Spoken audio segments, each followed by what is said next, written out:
चांगले सुविचार घेऊन येत आहे सागर उंडे.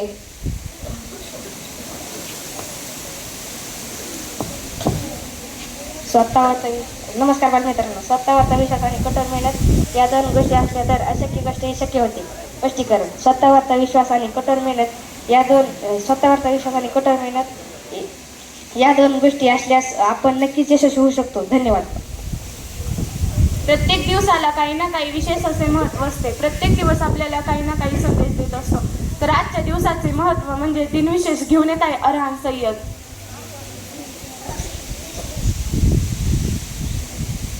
नमस्कार बालमित्रांनो, मी घेऊन आलेलो आहे आजचा दिनविशेष. 11 जुलै हा दिवस जगभरात प्रामुख्याने जागतिक लोकसंख्या दिन म्हणून साजरा केला जातो. या व्यतिरिक्त इतिहासात अनेक महत्त्वाच्या राष्ट्रीय आणि आंतरराष्ट्रीय घटना घडलेल्या आहेत. 11 जुलै 1987 रोजी जगाची लोकसंख्या 5 अब्जांवर पोहोचली होती.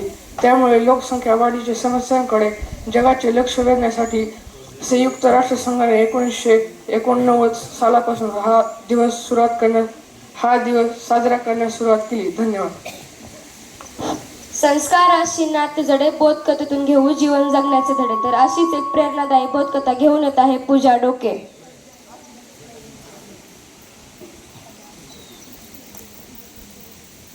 नमस्कार बालमित्रांनो. आजची बोधकथेचे नाव सत्यवचनी चोर. एका चोराला त्याच्या गुरुकडून एक शिकवण मिळाली, ती म्हणजे नेहमी खरे बोलावे. तो चोर दुसऱ्या दिवशी त्याच्या टोळीसोबत चोरी करण्यासाठी निघाला. चोरी करता करता ते सर्वजण राजाच्या राजवाड्यामध्ये पोहोचले. सैनिकांनी त्यांना पकडले. राजाने त्यांना विचारले, तुमच्याजवळ काय आहे? इतर चोरांनी काही सांगितले नाही. मात्र जो प्रामाणिक चोर होता त्याने सांगितले की आमच्याकडे पैसे आहे. राजाला वाटले यांना उगाच पकडले. सैनिकांनी त्यांना सोडून दिले. बोध: सत्याच्या मार्गावर चूक सुद्धा झाकून जाते. धन्यवाद. गणित विषय सोपा करण्यासाठी पाढेपाठांतर असणे आवश्यक आहे. पाढेपाठांतरामुळे आपली स्मरणशक्ती देखील वाढते. तर गणित विषय सोपा करण्यासाठी आजचा दिनांक तो पाढा घेऊन येत आहे सार्थक पवार.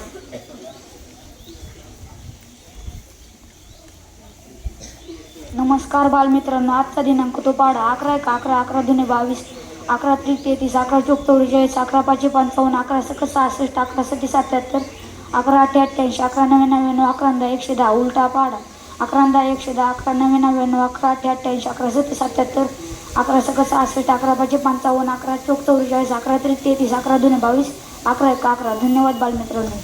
शब्दाने वाढते ज्ञान, शब्दसंग्रहाने होते आपली भाषा चाल. तर चला तर ऐकूया आजचे शब्द घेऊन येत आहे आदित्य येवले.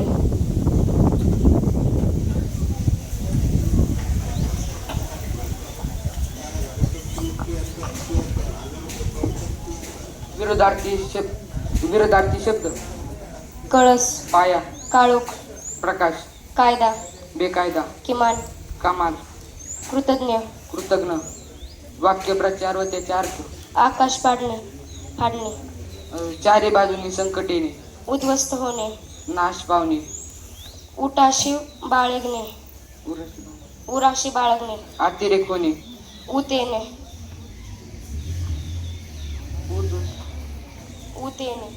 अतिरेक होणे, अंगावर काटा उभं राहणे, भीतीने अंगावर शहारे येणे. धन्यवाद. इतर विषयाबरोबर सामान्यान हा देखील विषय महत्त्वाचा आहे. तर आजचे सामान्यान घेऊन येत आहे स्वराज येवले.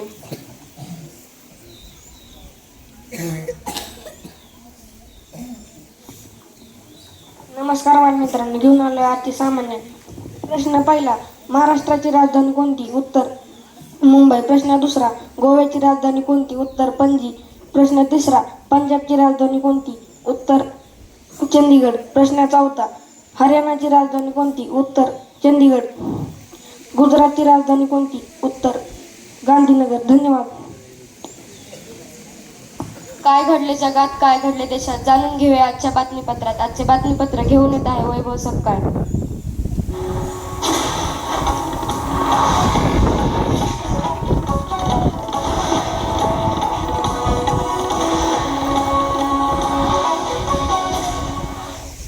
नमस्कार बालमित्रांनो. आजच्या ठळक घडामोडी.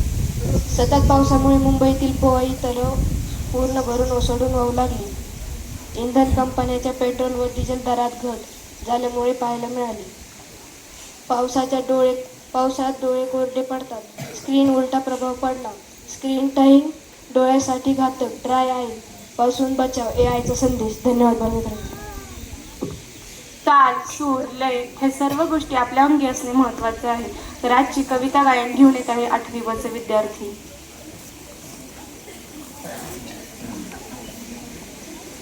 मित्रांनो, आजची कवितेचे नाव भारत देश महान. चला चला हो एक मुखाने गाऊ एकच गान. भारत देश महान, भारत देश महान. हिमालयाची हिमशिखरे ती भारत भूज्य श्री डोल. गंगा यमुना आणि गोमती घालिती पवित्र सार. भारत देश महान, भारत देश महान. इतिहासानवा बलिदानाचा, शौर्याचा अन पराक्रमाचा, समतेचा अन विश्वशांतीचा, जगावर राष्ट्राभिमान. भारत देश महान, भारत देश महान. शौर्याने ते वीर तरळले, रंग रंगली पावन झाले. भारत भूचे स्वप्न रंगले, चढून उंच निशान. भारत देश महान, भारत देश महान. धन्यवाद बालमित्रांनो. आपल्या भाषा समृद्धीसाठी संवाद करणे महत्त्वाचे आहे. तर असाच एक संवाद घेऊन येत आहेत 8वी ब चे विद्यार्थी.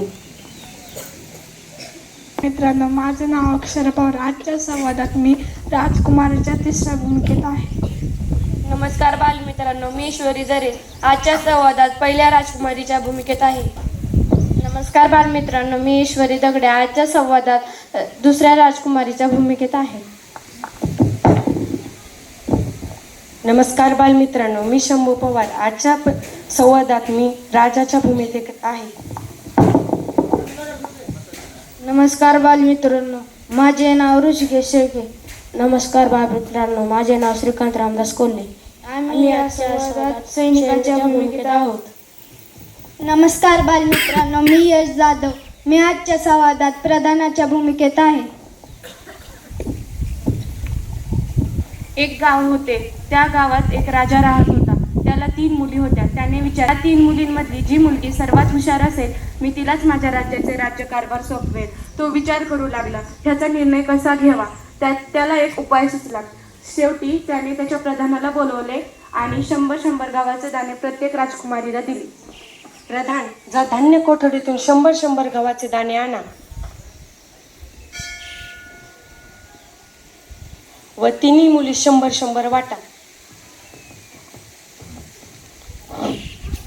हे धरा तुमचे 100 गव्हाचे दाणे, तुमचे आणि तुमचे. सर्वांना गव्हाचे दाणे मिळले.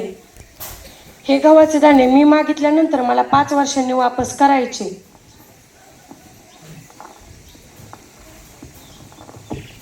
राजकुमारी, आजपासून 5 वर्षानंतर वडिलांच्या काय लक्षात आजपासून 5 वर्षानंतर जेव्हा वडील मला हे गव्हाचे दाणे मागतील तेव्हा मी त्यांना परत करेन. 3री राजकुमारी, मी काय करू या गव्हाच्या दाण्याचे? बाबांनी हे गव्हाचे दाणे दिले आहेत म्हणजे यामागे नक्कीच काहीतरी कारण असेल. मी या गव्हाच्या दाण्यांना या शेतात पेरून टाकते. 5 वर्षानंतर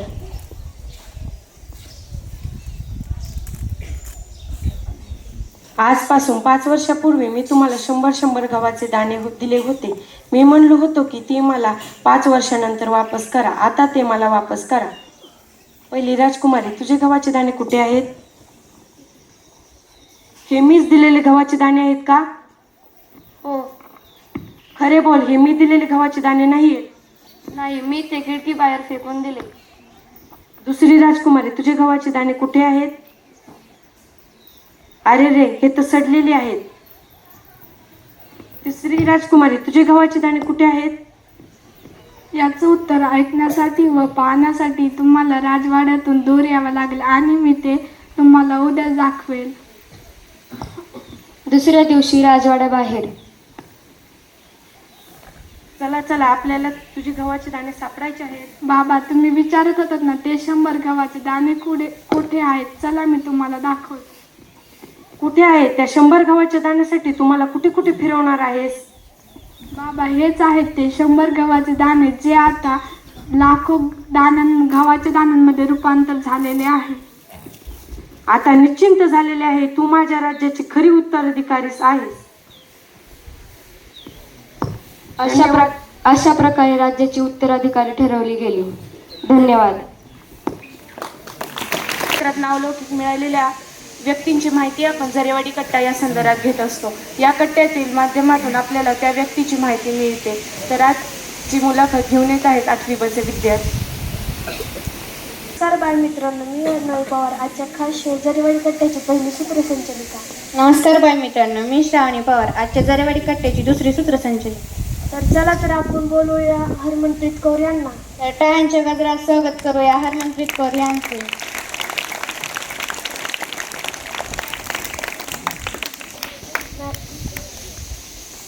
मॅडम, तुम्ही आमच्या कार्यक्रमात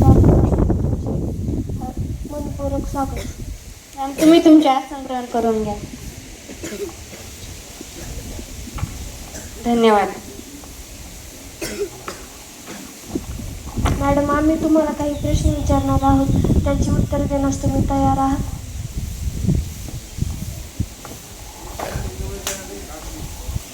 पंजाबमध्ये मोगाईसारख्या छोट्या शहरातून येऊन भारतीय संघाचं कर्णधारपद भूषवणे हा प्रवास थक्क करणार आहे. लहानपणी तुमची क्रिकेटची सुरुवात कशी झाली? माझी सुरुवात खूप साधी होती. त्यावेळी मोगामधील मुली क्रिकेट खेळत नसायच्या, त्यामुळे मी मुलांसोबतच गल्ली क्रिकेट खेळायचे. तेव्हा आजूबाजूचे लोक बोलायचे की मुलगी आहे, कशाला क्रिकेटसारखे लाड पाहिजेत. पण माझ्या वडिलांना क्रिकेटची आवड होती. त्यांनी मला खेळण्यापासून कधीच अडवलं नाही, उलट नेहमी प्रोत्साहन आणि पाठिंबाच दिला.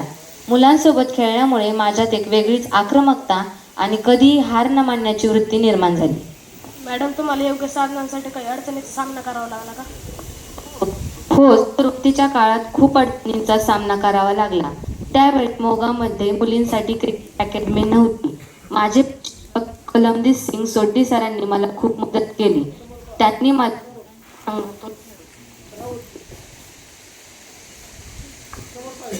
त्यांनी मला मुलांच्या संघातून खेळवले आणि माझ्या खेळाला आकार दिला. सुरुवातीच्या काळात उत्तम दर्जाची बॅट किंवा किट मिळणे देखील खूप कठीण असायचे, पण जिद्द असेल तर आपण कोणत्याही परिस्थितीवर मात करू शकतो, हे मला तिथूनच शिकायला मिळालं. 2017च्या विश्वचषकात ऑस्ट्रेलियाविरुद्ध तुम्ही मारले नाबाद 171 धावांची खेळी इतिहास बनवली. त्याचे खेळी दरम्यान मैदानावर नक्की काय परिस्थिती होती? खरं तर तो सामना आमच्यासाठी करा किंवा मरा असाच होता. मैदानावर आमचे सुरुवातीचे खेळाडू लवकर बाद झाले होते. मी जेव्हा मैदानावर गेले तेव्हा माझ्या मनात कोणत्याही धावांचा किंवा रेकॉर्डचा विचार नव्हता. मला फक्त खेळपट्टीवर टिकून राहायचं होतं आणि भारताला एका चांगल्या धावसंख्येपर्यंत नेऊन पोचवायचं होतं. चेंडू जसा जसा येत गेला तसा मी माझा नैसर्गिक खेळ करत गेले. पण त्या एका सामन्याने भारतात महिला क्रिकेटकडे बघण्याचा दृष्टिकोन संपूर्णपणे बदलून टाकला, याचा मला खूप अभिमान वाटतो. तुम्ही मैदानावर अत्यंत आक्रमक आणि धाडसी निर्णय घेण्यासाठी ओळखल्या जातात. त्या आक्रमकतेमागे तुमचे काय रहस्य आहे? माझी आक्रमकता हा माझा नैसर्गिक स्वभाव आहे, तो मी मुद्दा मानत नाही. तुम्ही जेव्हा देशाची जर्सी अंगावर चढवता आणि मैदानात उतरता तेव्हा ही ऊर्जा आपोआप निर्माण होते. पण एक कर्णधार म्हणून मला मैदानावर शांत राहूनच निर्णय घ्यावे लागतात. संघ जेव्हा दबावत असतो तेव्हा मी माझ्या सहकाऱ्यांना फक्त एवढंच सांगते की परिणामांचा विचार करू नका, फक्त प्रक्रियेवरती आणि प्रत्येक चेंडूवरती लक्ष द्या. महिला प्रीमियर लीगमुळे महिला क्रिकेटमध्ये खूप मोठा बदल झाला आहे. मुंबई इंडियन्स कर्णधार म्हणून तुम्ही याकडे कसे बघता? WPL ही आमच्यासाठी एका क्रांतीसारखीच आहे. पूर्वीच्या तरुण मुलींना आपल्या क्षमता, आपली गुणवत्ता दाखवायला व्यासपीठ मिळत नव्हतं. त्यांना आज उत्तम दर्जाच्या खेळाडूंसोबत ड्रेसिंग रूम शेअर करण्याची आणि खेळण्याची संधी मिळते. त्यामुळे आज भारतांतर्गत क्रिकेट खेळणाऱ्या मुलींचा आत्मविश्वास वाढू लागला आहे आणि पालकांचाही आता मुलींना क्रिकेटमध्ये करिअर करू देण्यावर विश्वास बसू लागला आहे. भारतीय महिला संघात अनेक नव्या आणि तरुण खेळाडू येत आहेत. एक वरिष्ठ खेळाडू आणि मार्गदर्शक म्हणून तुम्ही त्यांना काय सांगाल? मी त्यांना नेहमी सांगत असते, कधीही स्वतःला इतरांपेक्षा कमी समजू नका. आंतरराष्ट्रीय स्तरावरती खेळत असताना भीती बाजूला ठेवून खेळणं खूप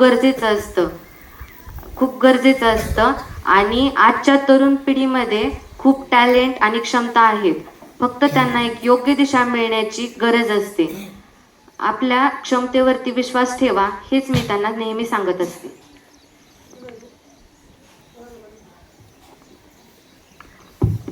मॅडम, तुम्ही आमच्या मुलींना काय संदेश द्याल? मी त्यांना एवढंच सांगेन की स्वप्न नक्की पहा, पण ती पूर्ण करण्यासाठी अपार मेहनत करण्याची तयारी ठेवा. वाटेत किती अडचणी, टीका, अपयश हे नक्की येणार, पण त्यांनी स्वतःवरचा विश्वास कधीही कमी होऊ देऊ नका. धन्यवाद मॅडम, तुम्ही आमच्या कार्यक्रमात आल्याबद्दल. आज आपण भेटलो हरमनप्रीत कौर यांना, तर असेच एका पुढच्या कार्यक्रमात भेटूया. तोपर्यंत नमस्कार.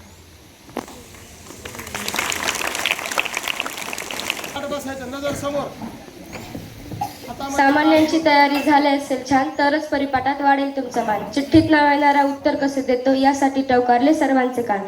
तर आजची सामान्य प्रश्नमंजुषा चालता बोलता घेऊन येत आहे स्वरांजली गोविंद गाडे. नमस्कार, मी घेऊन आलेले आहे आजची चालता बोलता प्रश्नमंजुषा स्पर्धा. तर चला तर पाहूया कोणाची चिठ्ठी निघते.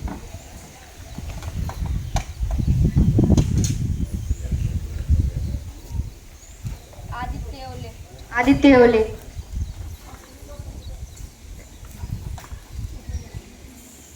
आहे, तू पुढील पैकी 5 प्रश्नांची उत्तरे देण्यास तयार आहेस? हो. तू कृपया तुझ्या आसन ग्रहण करू.